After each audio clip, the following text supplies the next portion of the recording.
So, welcome to our continuing series of lectures on transport in one dimension. In the last lecture, I had completed for you the problem of transport from a surface.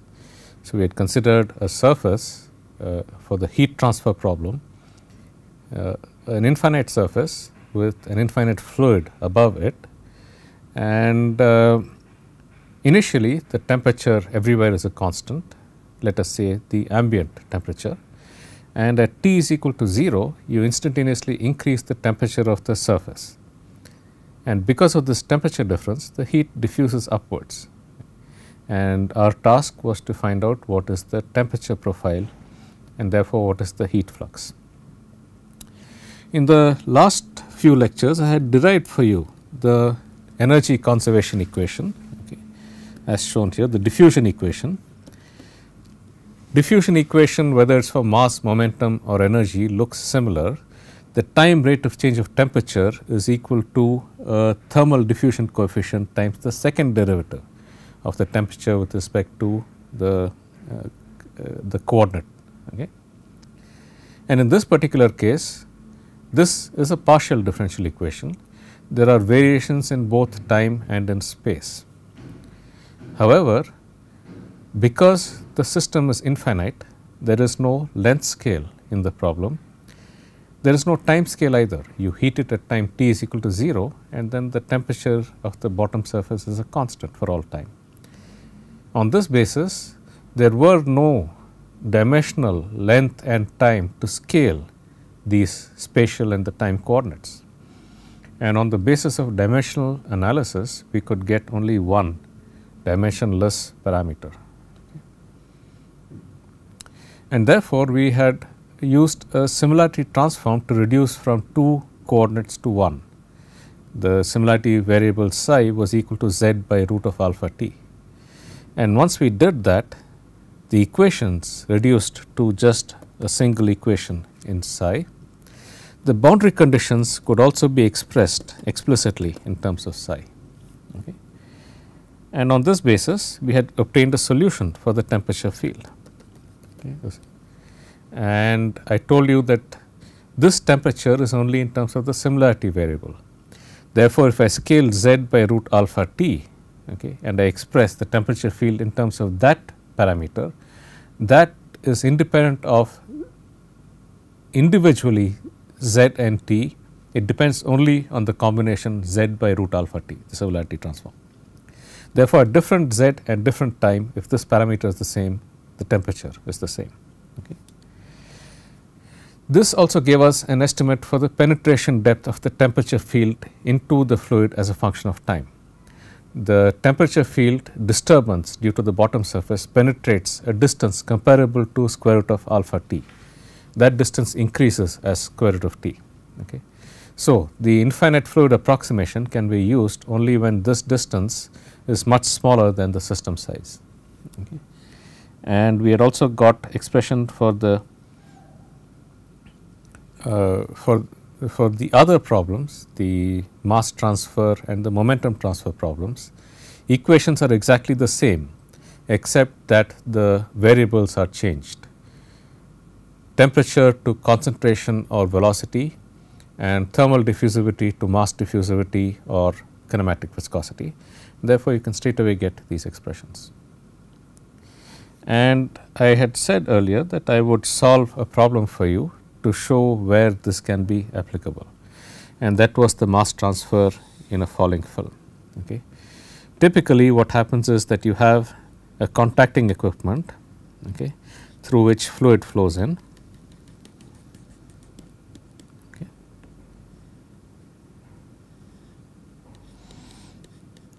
The fluid has some thickness, okay, let us call this thickness as h,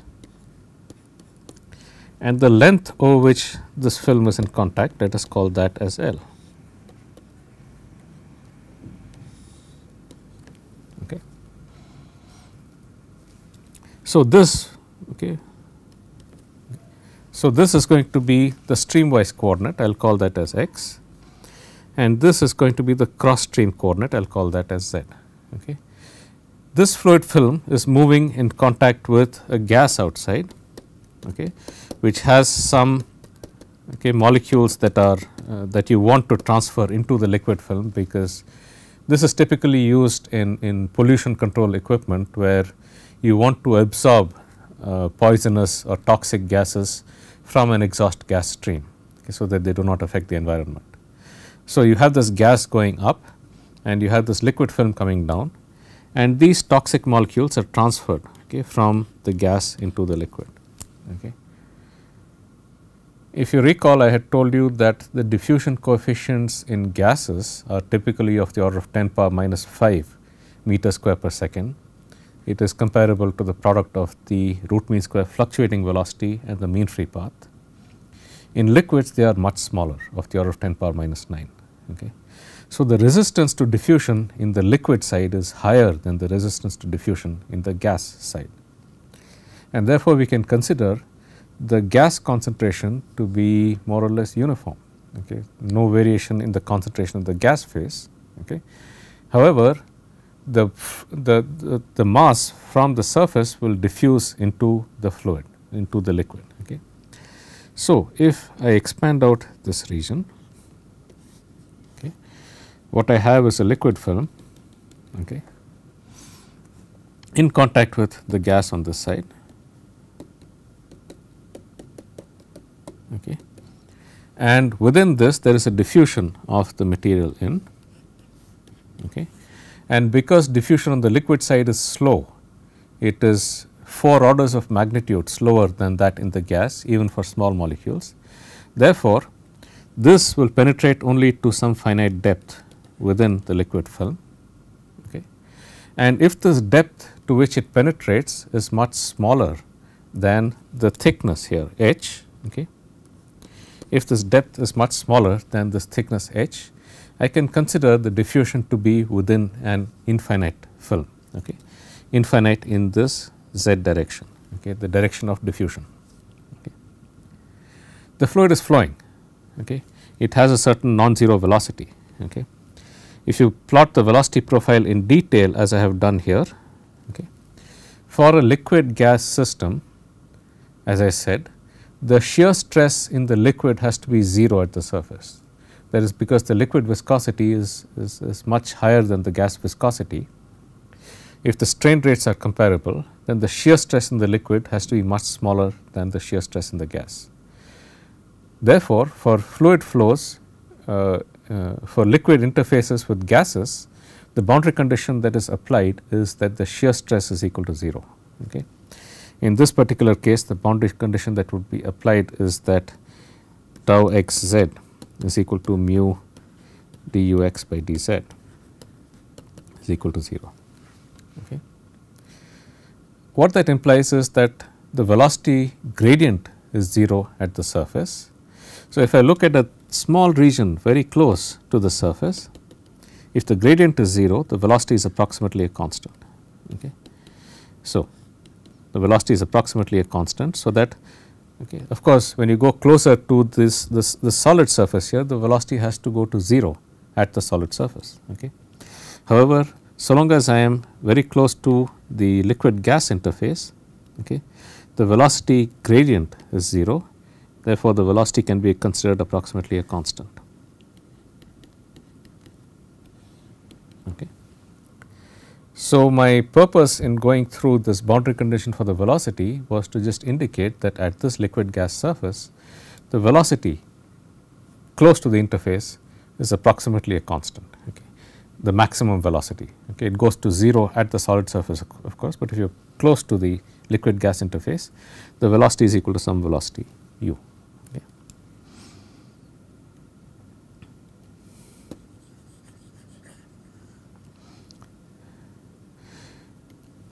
Now, this is not a time dependent problem, okay. This is a steady state problem. Okay. Basically, what it says is that as the liquid is flowing downwards, the thickness of the film is invariant in time and the diffusion fluxes are invariant in time, but they could depend upon the streamwise distance x in this case. Okay. The concentration and the fluxes will in general depend upon the streamwise location. Okay. However, if I consider this parcel of fluid, okay, the parcel of fluid over here as it translates downwards, okay, if I consider this parcel of fluid, okay, as it is going downwards, okay, at a constant velocity, okay, along the x direction. Okay.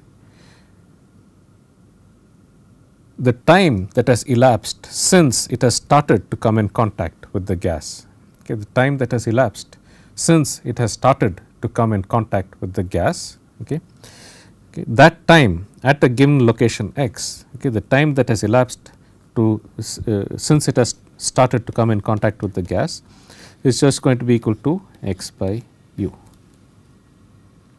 okay, because it is moving with roughly a constant velocity close to the surface. The velocity is a constant, okay. That constant velocity is u. Therefore, the time it has since it has come into contact with the gas is going to be equal to x by u. Okay.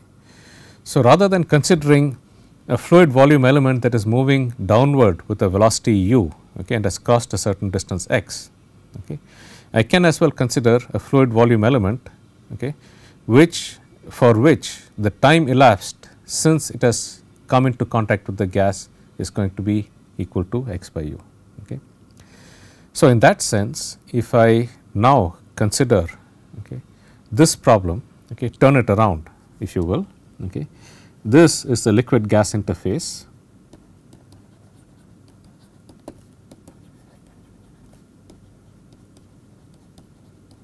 okay, and I have gas over here, okay, and I am moving in a reference frame that is moving with this parcel of fluid, okay, then this is like a problem in an infinite. I should let me plot it. Let me draw the gas the other way. Okay.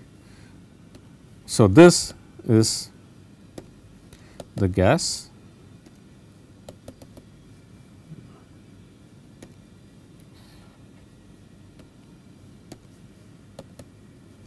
this is the gas, okay. I have a liquid in the upper half, okay. So, this is the coordinate z, okay. I have a liquid in the upper half, okay. That liquid is of course moving with a velocity in the x direction, okay. That liquid is moving with a velocity in the x direction, okay.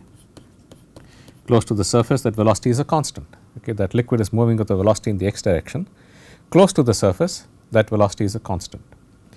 However, if I move in a reference frame moving with this velocity, the liquid is stationary. Okay. If I move in a reference frame moving with this velocity, that liquid is essentially stationary. Okay. However, the time that it has been in contact with the gas, t, is equal to x by u at the location x, okay, at the downstream location x. Okay. The time that has elapsed since it has come into contact is equal to x by u. Okay. So, this resembles a problem where for t less than 0, okay, the concentration of the gas is equal to 0 everywhere, C equal to 0 everywhere. Okay. And for t greater than 0, at z is equal to 0, C is equal to Cs, okay, where Cs is the saturation concentration of the gas in the liquid. When we have an interface between a liquid and a gas, the assumption is that instantaneously thermodynamic equilibrium is attained between the concentration of the gas and the concentration of the liquid at the interface. That means that the concentration of the species the being transferred is equal to the saturation concentration at the surface itself. Okay. So, at t is equal to 0, instantaneously the concentration at the surface has increased to Cs. This problem is exactly the same problem that we have solved. For t less than 0, the concentration is equal to C infinity everywhere. For t greater than 0, the concentration is equal to the C naught at the surface, and then we have seen how the concentration evolves in time. Okay. The only difference is that in this particular case, time is equal to x by u. Okay. in doing this transformation, there are a couple of assumptions here. The first is of course that the velocity is a constant. Okay. So, the velocity is a constant. So, I can just write down the time as x by u, okay, at the close to the surface. Therefore, the penetration depth has to be much smaller than the length scale over which this velocity is varying. Okay.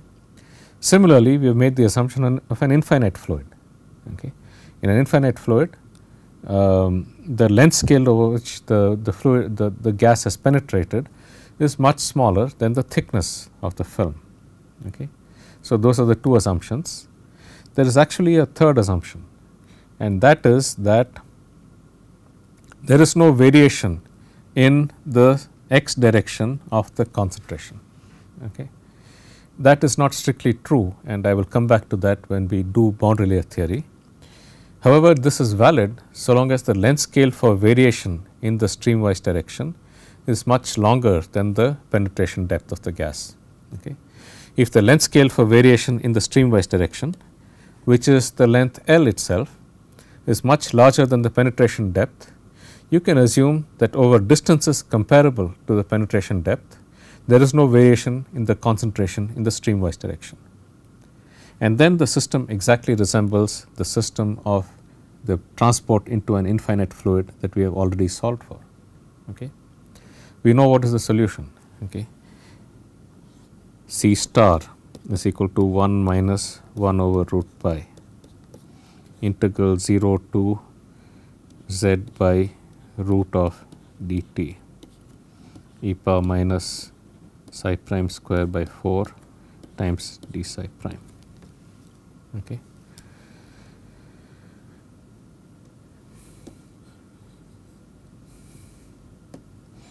Only difference now is that the time is the time elapsed since the liquid has come into contact with the gas.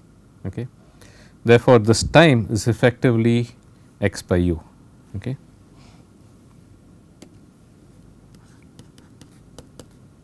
Okay. C star in this case, C is equal to 0 as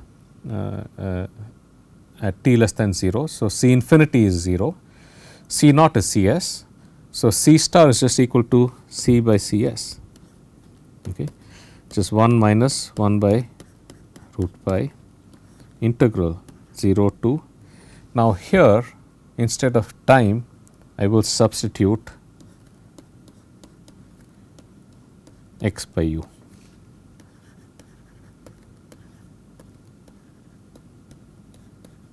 Okay. So, that is the solution for this particular problem, this physical problem. Okay. This gives me the concentration as a function of both x as well as z. Okay. In this case, of course, I have two coordinates x and z. So, I could not have simply used similarity solution in this case because I have another length scale. But however, since I have made the analogy with of time with x by u, I get this exact result. Okay. So, this is the solution as for the concentration field as a function of x. Okay. So, therefore, my solution is C is equal to Cs into 1 minus 1 by root pi integral 0 to z by root of dx by u d psi prime e power minus psi prime square by 4. Okay. So, that is my solution for the concentration field. Now, what is it that I would like to do in order to design this equipment? Okay. What I need to do is to find out what is the total mass transported. Okay. So, that if I know that what is the concentration of a particular toxic constituent of this exhaust gas, I can make sure that the concentration at the exit is below the tolerance level, so that it is safe to discharge into the atmosphere. Okay. So, therefore, I need to know either the total amount of gas of the toxic species that has been transferred, or the average flux that has been transferred. Okay. And that average flux is ultimately going to be given by a Nusselt number or a Sherwood number correlation. Okay. So, we will try to derive that correlation. In order to find out the average flux, I first have to find out what is the flux at each location x. find out the sum of that over the entire length and divide by the length, and that will give me the average flux. Okay. In all of this, I will assume that I have a unit length in the direction perpendicular to the board, okay, so that I can do the flux calculation per unit length perpendicular to the surface. Okay. Okay. So, the flux J is equal to minus d dc by dz. Okay. This is equal to minus dcs.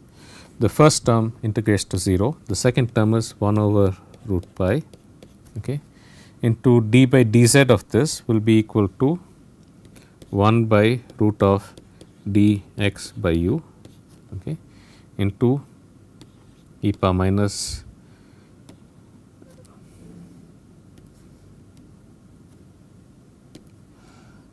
z square by 4 dx by u.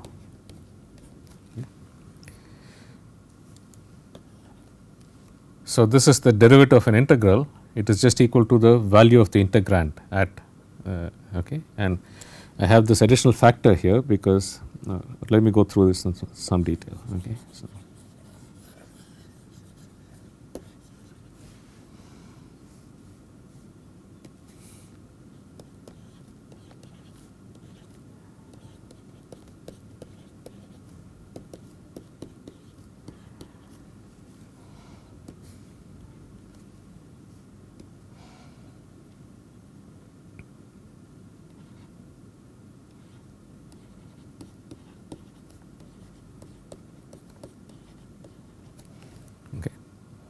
using chain rule for differentiation.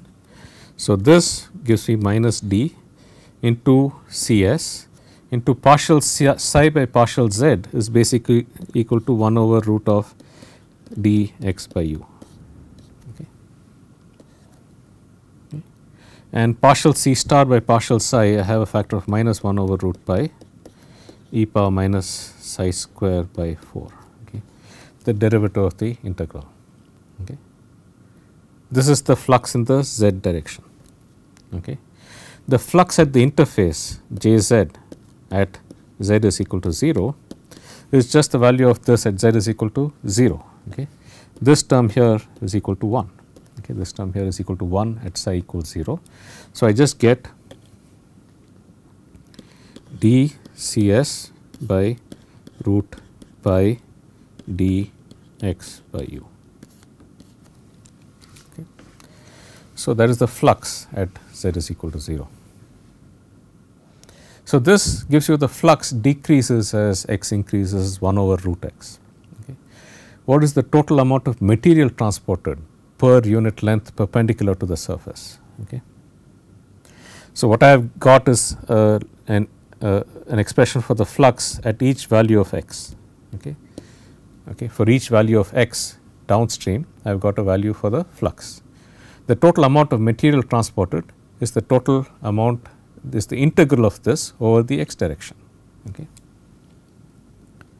So, I can do the integral of this over the x direction to get the total amount per unit length in the direction perpendicular to the plane of the board. Okay. This will be equal to integral 0 to L, okay, dx times jx. Okay. And the average flux is just equal to 1 over L integral 0 to L dx jx. Okay.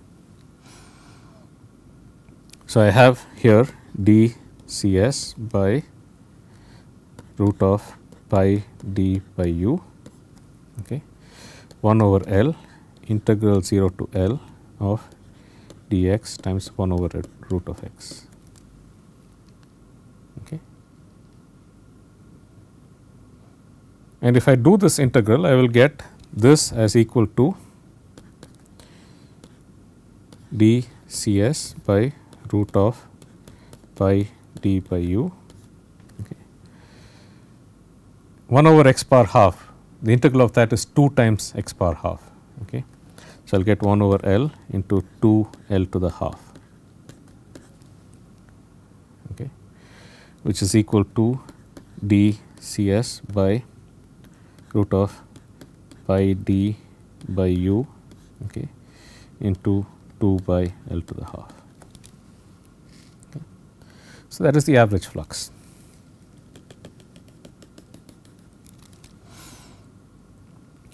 The Sherwood number in this case, Sherwood number based upon the length, okay, is this average flux, okay, divided by d Cs by L. Okay. I said that when you define non-dimensional fluxes, we scale it by the terms in the constitutive relation, a diffusion coefficient, a concentration, and a length scale. In this case, the length scale is the total length L. Okay. So, therefore, this is the Sherwood number, and you can see easily that this is equal to 2 by square root of pi. Okay. The dCs will cancel out, and I will get 1 by root of d L by u, okay, into a factor of 1 over L. Okay, is equal to 2 by root pi into 1 by d by u L or half. Okay. This d by u L is the inverse of the Peckley number, the ratio of mass convection and diffusion. Okay. So, therefore, the Sherwood number based upon the length, okay, the Sherwood number based upon the length, okay, is equal to the Peckley number to the half, once again based upon the length, okay, Peckley number to the half, once again based upon the length, times a constant which is 2 by square root of pi. Okay. And 2 by square root of pi is approximately 1.128. Okay. I told you that the Peckley number can be also expressed as the Reynolds number times the Schmidt number. Okay. So, therefore, this can also be written as 1.128, the Reynolds number per half, the Schmidt number per half. Okay. Peckley number is convection by mass diffusion. It can be written as convection by momentum diffusion, Reynolds number, times momentum diffusion by mass diffusion, Schmidt number. Okay. And you will recognize this. These are the kinds of correlations that we have got, okay, that we had discussed earlier. Okay. So, we have got a correlation now for the mass transfer, the dependent dimensionless flux, the Sherwood number as a function of the Reynolds number and the Schmidt number. It scales as the half power. Okay. And this we have managed to get analytically, okay, the entire correlation, okay, using a simple model. We basically used an analogy between the transport of mass in a falling film as a function of downstream location with the transport into a static film as a function of time. Okay. And of course, there were different assumptions here. One of the assumptions was that as time progresses, the thickness of this penetration depth of mass is small compared to the total thickness of the film. Okay. That was one assumption. The second assumption was that close to the surface, the velocity can be considered approximately a constant. Okay. And both of these assumptions, with both of these assumptions, we went and got the correlation. We can go back and check the validity of these two assumptions. Okay. So, what is the penetration depth in this case? Okay. The penetration depth in this case is approximately square root of dt. Okay. So, let me just draw the falling film here for reference. Okay. And I have a certain concentration profile, okay, of the gas. What is this penetration depth? I told you that the total thickness was equal to h. Okay. The penetration depth, okay, L is equal to square root of dt, okay, is equal to square root of dx by u. Okay. So, for this approximation to be valid, the penetration depth even at the bottom of the film has to be much smaller than the thickness h. Okay. The penetration depth even when I go to x is equal to L, okay, that penetration depth has to be much smaller than the thickness. Okay. So, what I require is that square root of d L by u, okay, has to be much smaller than h. Okay. Or alternatively, if I were to scale both sides by the length itself, then I require that h by L has to be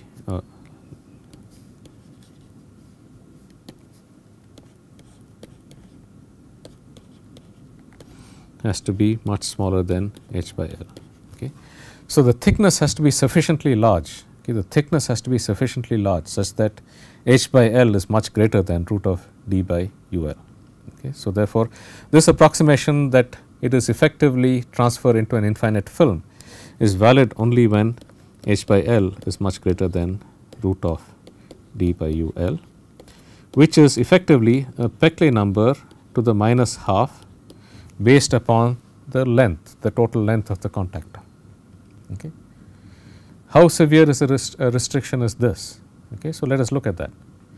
I told you that in gases for transport of small molecules in liquids, the diffusion coefficient is approximately 10 power minus 9 meter square per second. Okay. The diffusion coefficient is approximately 10 power minus 9 meter square per second. Okay. A typical length of the contactor, okay, even if you take a very large one, okay, it will not be more than about 10 meters. Okay. If you take a very large contactor, it is not going to be large of the order of 10 meters, okay, not more than that. Okay. And if you look at the velocity of the liquid falling down the film, okay, a maximum velocity is approximately 1 meter per second. Okay. So, based upon this, okay, h by L has to be much greater than root of 10 power minus 9 by 10 into 1. Okay. It has to be much greater than 10 power minus 5. Okay. So, even if I have a length of 10 meters, okay, h has to be greater than, okay. So, for L is equal to 10 meters, h has to be greater than 10 power minus 4 meters. Okay. Okay. So, even if I had a contactor which was very long, the film thickness that I require is actually very small. This gives me 0.1 millimeters, okay, 1/10 of a millimeter. This is actually an underestimate, but this is approximately the penetration depth, okay, within equipment of this kind, a millimeter or so. Okay. So, our approximation is valid so long as the film thickness is larger than a millimeter. Now, that is not a very restrictive assumption. Okay. Similarly, you require that the length scale for the variation of the velocity, okay, has to be much the length scale for the variation of the velocity has to be much larger, okay, than the penetration depth. Only then can I approximate the velocity as a constant within this region. In this particular case, the length scale for the variation of the velocity is also the thickness h, okay, because the velocity varies over a thickness h. So, so long as the penetration depth is much smaller, okay, than the thickness of the film, okay, and as I showed you just now, the restriction is not a very severe one. I can assume that the system is is in an infinite fluid and that the velocity close to the surface is a constant. Therefore, if I move in a reference frame moving with that velocity, okay, I can consider it to be a stationary system in which you have penetration into the film. Okay. So, based upon this simple analogy between time variations in an infinite fluid that is stationary and spatial variations in a film that is moving down, okay, that is moving with time, we were able to get our first correlation for the mass transfer into an infinite film. Okay. The Sherwood number as a function of the Nusselt number. Okay. One caution I should make at this point, this kind of analysis will not be valid unless the velocity is close to a constant near the surface. Okay. If you were trying to do mass transfer at the other end, okay, let us say that I was trying to do the mass transfer from the solid film into the liquid. If I look close to the surface, okay, the velocity actually varies linearly with position. Okay. The velocity varies linearly with position close to the surface, and if I had transport happening at this side, okay, at the solid liquid interface rather than the gas liquid interface, this kind of an analogy will not work. Okay. For doing this kind of a problem, we actually have to go back and solve the similarity solution. It is a little bit more sophisticated than what I have done in this particular example. Okay. We will come and see that later when we do boundary layer analysis. In that case, the correlation is actually different. Okay.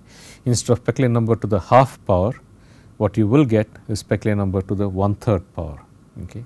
So, this is only when there is a zero shear stress boundary condition at the surface. If there were a no slip boundary condition, the correlation would be different. This is consistent with what I had told you earlier, that these correlations depend upon the boundary conditions for the velocity close to the surface. In this particular case, since we were able to assume a constant velocity, we managed to get the correlation. Okay. The same may not be applicable in other cases as well. So, I have got for you the first correlation over here, okay, for this Sherwood number for a falling film, based upon an analogy with a simple problem where we have an infinite fluid, and from similarity transform we were able to get the concentration field as a function of just one similarity variable. Just by dimensional analysis, penetration depth goes as square root of d times t, where d is the diffusion coefficient, where so mass, momentum or energy. Okay. Next lecture we will look at another such simple problem, which is the decay of a pulse input. Okay. That is applicable in cases, for example, where you have tracers diffusing in gas. Let us say you had smoke being ejected into the air and then it diffused in time. You get a different kind of solution, and I will discuss that in the next lecture. We will see you then.